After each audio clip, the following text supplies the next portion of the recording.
कांडम नमो सिद्धाणम नमो आयरियाणम नमो वज्रायाणम नमो लोये सव्विसाहुणम। पंच परमिष्टि भगवंतों की गणाचार्य भगवान विराग सागर जी महाराज के, पट्टाचार्य भगवान गुरुवर विशुद्ध सागर जी महाराज के,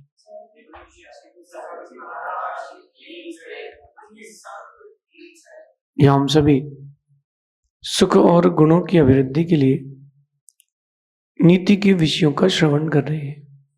नीतिकार हमें हमारे जीवन को उन्नत बनाने के लिए, जीवन को एक नई दिशा देने के लिए कुछ न कुछ अच्छे सूत्रों से हमें प्रतिदिन जोड़ते हैं।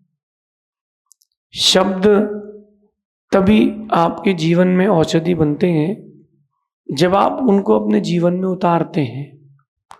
अगर आप केवल शब्दों को सुनकर के छोड़ देंगे तो वो शब्द विष बन जाएंगे, औषधि नहीं बनेंगे। आज की नीति अधिकारों पर है और आज की नीति कली युग पर है, रावण के युग पर है। एक दौर था जब राम का काल था और एक दौर है जो रावण का युग चल रहा है। हो सकता है कोई मेरी बात से असहमत हो, मगर जो मैं कह रहा हूं वो बड़ा गहरा शब्द है। जो व्यक्ति जिस चीज का हक रखता है उसको वो मिलना चाहिए। सीता रावण की नहीं थी, राम की थी। सीता पर अधिकार राम का था और जब सीता पर अधिकार राम का था तो राम ने सीता को वापस हासिल जरूर किया और करना भी चाहिए। रावण को सीता को लौटाना भी चाहिए था, क्योंकि सीता पर राम का अधिकार था, रावण का नहीं। इसी वर्तमान में देखें आप, किसी के मंदिरों पर कब्जा किया जा रहा है, किसी के घर धन संपत्ति पे कब्जा किया जा रहा है, कोई किसी के पैसे का हरण कर रहा है। विश्वास जमा करके व्यापार किया, पैसे ले लिए, वस्तु ले ली, बाद में उसका पैसे का हरण कर लिया। मैं कहता हूं कि एक बार सोचो तो कि आप सिर्फ प्रेजेंट को देख रहे हो। What about your future? Future का क्या होगा? आप जो कुछ कर रहे हो उसका भविष्य क्या? एक मिनट के लिए झांक के तो देखो। आज की नीति में कह रहे हैं कि जिस चीज पर आपका अधिकार है उसे हासिल करने में कभी पीछे ना हटें। जिस व्यक्ति पर, जिस वस्तु पर आपका अधिकार है उसको हासिल करने में कभी पीछे ना हटें। और जिस चीज पर आपका अधिकार नहीं है जबरदस्ती उस चीज पर अपना हक ना जमाएं। ऐसा करने से जिसकी वो चीज जिसके पास है वो भी दुखी और जिसकी है वो भी दुखी। आज आप देखो कि बड़ी प्रॉब्लम चल रही है ऑल ओवर द इंडिया। वो प्रॉब्लम क्या है? नेतागिरी, गुंडागर्दी, जबरन हक। क्या है? इससे मिलेगा क्या? छोटे स्थान से लेकर के बड़े स्थान तक लोग केवल यही कर रहे हैं, अपना अधिकार अधिक चीजों पर जमाना चाहते हैं। ये जो यूक्रेन और रशिया का युद्ध चल रहा है, अमेरिका युद्ध कर रहा है, ईरान, इजराइल, इराक सब लड़ रहे हैं। क्यों लड़ रहे हैं? जो जिसके अधिकार का नहीं है वो उसको हथियाना चाहता है, बस। और कितने के लिए? थोड़ी सी जमीन के लिए, थोड़े से तेल के लिए, थोड़े से पैसे के लिए, थोड़े से रिजर्व के लिए, बस। और कुछ भी नहीं है। केवल इतने से के लिए इंसान इंसानियत खो रहा है। लाखों लोग मर रहे हैं, अरबों रुपए का नुकसान हो रहा है। पैसे जो है वो धुएं में उड़ रहे हैं। वापस कहां से लाओगे?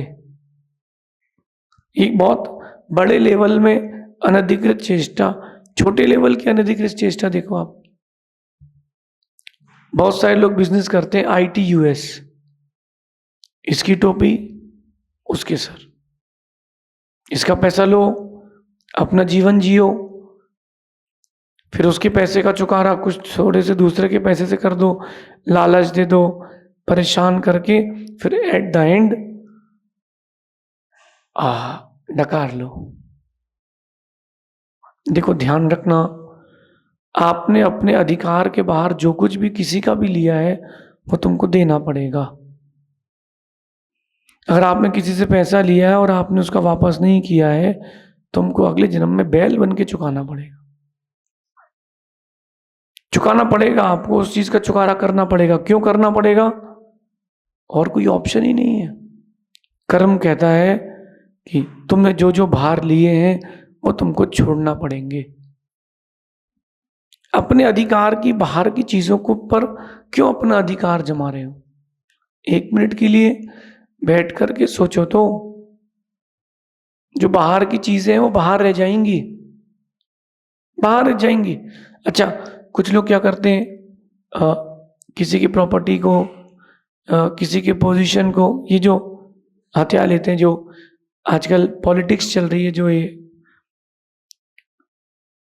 बिजनेस सेक्टर के अलावा की पॉलिटिक्स जो है, जॉब सेक्टर की, कॉरपोरेट सेक्टर की, वो तो खतरनाक पॉलिटिक्स है। कैसे इसको निकाल करके अपने आदमी को हम पोजीशन पर बैठाएं। देखो, आज के वर्तमान को देख करके अगर आप अनधिकृत चेष्टा करोगे तो ये मेरा विश्वास है, मेरा अनुभव है, ज्यादा दिन तक सुख नहीं मिलेगा। आपको बहुत बड़ी उपलब्धियां ज्यादा दिन तक नहीं हो पाएंगी। आप चाहते हो कि ज्यादा दिन तक आपको उपलब्धियां रहें, मेरी बात समझो। जिस पर आपका अधिकार है उसको हासिल करने में पीछे मत हटना, जिसमें नहीं है फिर अनधिकृत चेष्टा करके जबरदस्ती उस वस्तु को ले मत लेना। कई लोग चोरी का ऑप्शन ढूंढते हैं, कई लोग धोखाधड़ी का ऑप्शन ढूंढते हैं। अब आजकल वो सब बंद हो गया है। आजकल तो दिन दहाड़े डाका डलता है। क्यों? मेरी मर्जी।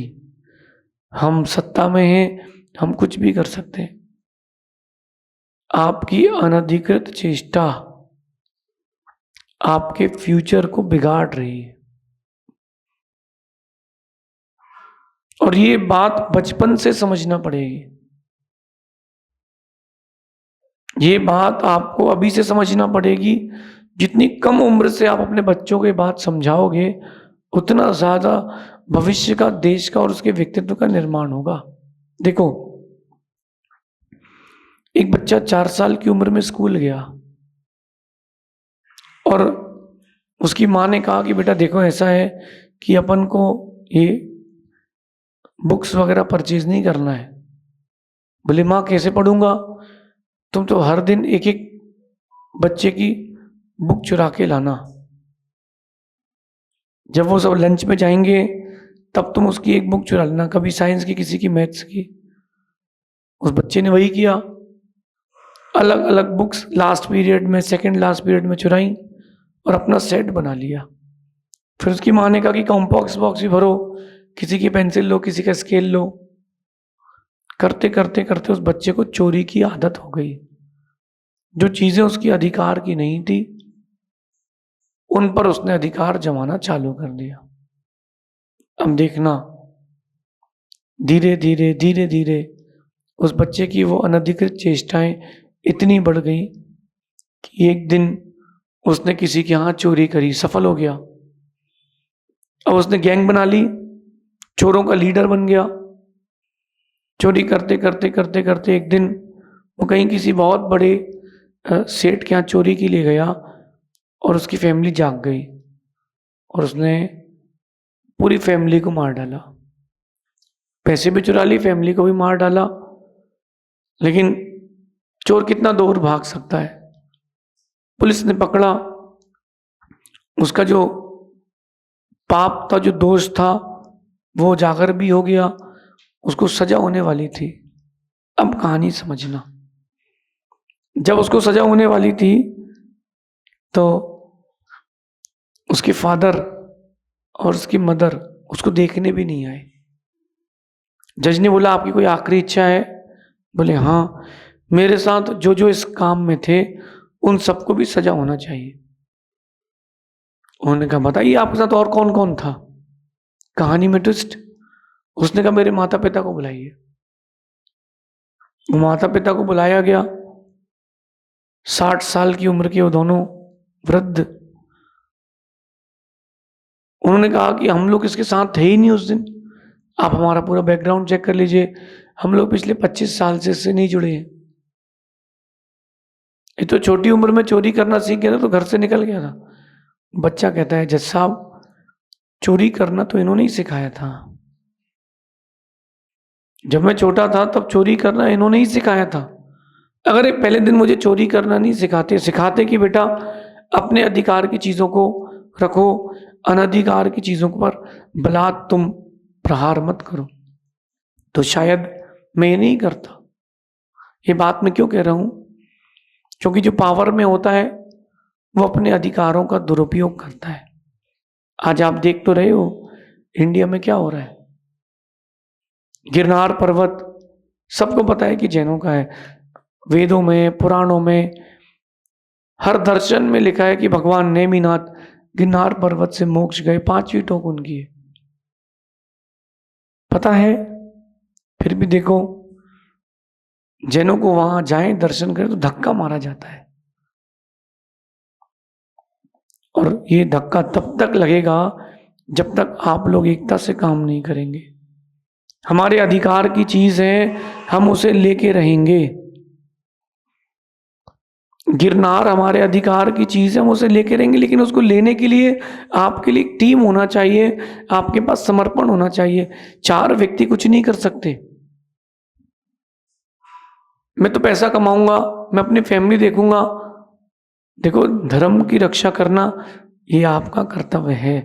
और मेरा तो कहना है जो लोग कब्जा किए हैं ना, मैं उनसे कहना चाहता हूं कि दूसरों की चीजों पर बलात् अपना हक जमाना, यानी अपने भविष्य को बिगाड़ना है। आज नहीं तो कल कर्म का मिलेगा जरूर फल। आज नहीं तो कल मिलेगा। तुमने किसी को दुख दिया है, तुमको दुख मिलेगा। तुमने सुख दिया है, तुमको सुख मिलेगा। कर्म की चक्की बहुत धीरे धीरे चलती है, बहुत बारीक पीसती है। चाहे सीता हो या गिरनार पर्वत, जिस पर जिसका हक है वो चीज उसको ही मिलना चाहिए। इसमें गलत क्या है? अगर कहीं जमीन में खुदाई होती है, खुदाई होने के बाद अगर वहां कोई वैष्णव धर्म से संबंधित प्रतिमा निकलती है, तो वैष्णव धर्म का जो भी पास में मंदिर है उसका अधिकार होना चाहिए। खुदाई करने के बाद अगर कोई जैन मूर्ति निकलती है तो वो जैनों को मिलना चाहिए। आज आप केसरिया जी जाओ, किसको नहीं पता कि जैन मंदिर है, फिर भी आप कुछ नहीं कर पा रहे। आप बालाजी जाओ, आप मीनाक्षी टेम्पल जाओ, आप केदारनाथ जाओ, आप गिरनार पर्वत जाओ, ऐसे हजारों हजारों दृष्टांत हैं। ऐसे हजारों हजारों स्थान हैं जिन पर कब्जा करके लोगों ने अनधिकार कर लिया। चलो, आज तुमने भगवान को ही धोखा दिया है, कल तुम किसको दे पाओगे? एक आरसी केरे करके स्थान है कर्नाटक में, आरसी केरे। वहां एक जमाने में 702 जैन मंदिर हुआ करते थे, पत्थर के। अब 2 बचे हैं। 700 मंदिर कहाँ गए? जब समय का जोर आया तो किसी ने उन मंदिरों को घर बना लिया, किसी ने बदल लिया। एक टेम्पल के बाहर लिखा था कि 600 साल पहले तक ये जैन मंदिर था आर्कियोलॉजी के अनुसार, अब ये शिव मंदिर हो गया है। एक मैं बहुत छोटा दृष्टांत दे रहा हूं ये, कि अगर आप देश में, अपने परिवार में, समाज में सुख शांति चैन अमन रखना चाहते हैं तो आप अनधिकृत चेष्टा ना करें। जो आपके अधिकार का है वो वस्तु उसके लिए लड़ें। आपको जो करना, जो बन पड़े वो करें, लेकिन जो आपके अधिकार का नहीं है उसके लिए क्यों दूसरे को परेशान कर रहे हो? जो आपके अधिकार का नहीं है उसके लिए अपन क्यों दूसरे को पीड़ित करें? ये नीति जीवन में उतारना बहुत जरूरी है। आज नहीं तो कल कर्म अपना जरूर देगा फल। रावण अधिकार की चीजें रखता तो उसके पास 18,000 थी। एक अनधिकृत सीता के कारण नाम भी गया, यश भी गया, पैसा भी गया। मेरा आप सबसे कहना है, बचपन से अपने बच्चों को सिखाएं कि बेटा जो तुम्हारे अधिकार का है उसके लिए लड़ जाना। आपको किसी से पैसा चाहिए, कोई जमीन चाहिए, आपको अधिकार है लड़ने का। आपको उसे घर तक जाना चाहिए कि उसकी फैमिली से बात करना चाहिए कि मेरे अधिकार की चीज है, हमें चाहिए, और जब तक नहीं मिलेगी हम उसके लिए प्रोटेस्ट करेंगे। करना चाहिए, जो चीज जैसे हासिल कर सकते वैसे करें। राम ने एक समय तक प्रेम से बात करी कि कृपया सीता को वापस दे दीजिए। राम ने पत्र लिखा कि हे लंकाधिपति रावण, आपकी कुशल क्षेम तो है, और आपने कहीं गलती से हमारे सीता का हरण कर लिया किसी और के वहम में, कृपया आप मेरी सीता को ससम्मान वापस कर दें। ये रावण का फर्स्ट स्टेप। फिर जब नहीं हुई बात तो फिर ये राम का पहला स्टेप था। जब नहीं हुई बात तो फिर राम ने साम दाम दंड भेद सारी नीति का प्रयोग किया। आपको भी करना चाहिए। क्यों करना चाहिए? हमारे अधिकार की चीज है। अब वो जमाने गए, पांडवों के जमाने गए, कोई बात नहीं, रख लो आप हमारी सारी संपत्ति, रख लो, हमें नहीं चाहिए। अपने अधिकार की चीजों को अपने पास रखें। कहते हैं जिस पर जिसका हक है उसको वो चीज मिलना चाहिए, चाहे राम के लिए सीता हो या जैनों के लिए गिरनार पर्वत। अगर आप अपनी चीजों को यूं ही देते रहेंगे, आने वाले वक्त में आपको आपके पास कुछ भी नहीं मिलेगा। जो कुछ आपका है सब चला जाएगा। Step by step, day by day, जो जितना कमजोर होता है उसको उतना दबाया जाता है। मैं जैनों से कहूंगा आप सब क्षत्रिय हैं, डरपोक नहीं है। हम डरपोक नहीं है, क्षत्रिय हैं। ये ना सोचे कि चलो छोड़ो जाने दो, नहीं, हमारे अधिकार की चीज है, हम उसे हासिल करके ही रहेंगे। फिर उस समय जो करना पड़ेगा देखेंगे। और एक बार आप अधिकार की चीजों को छोड़ना प्रारंभ कर दोगे तो देश जैसे पहले गुलाम बना था फिर से हो जाएगा। उस समय कितनी मेहनत से देश के नेताओं ने देश को आज़ादी दिलाई थी, कहीं फिर से वो दिन ना आ जाए। हम अपने अधिकार की चीज़ों को हासिल करना सीखें। आप कहीं काम कर रहे हैं और आपका कोई पैसा नहीं दे रहा है, अधिकार पूर्वक लें, अपने अधिकार पर ध्यान दें। जो अपने अधिकारों के लिए लड़ता है वो महान बनता है, ऐसा चिंतन करना। शेष आगे देखेंगे। भगवान महावीर स्वामी की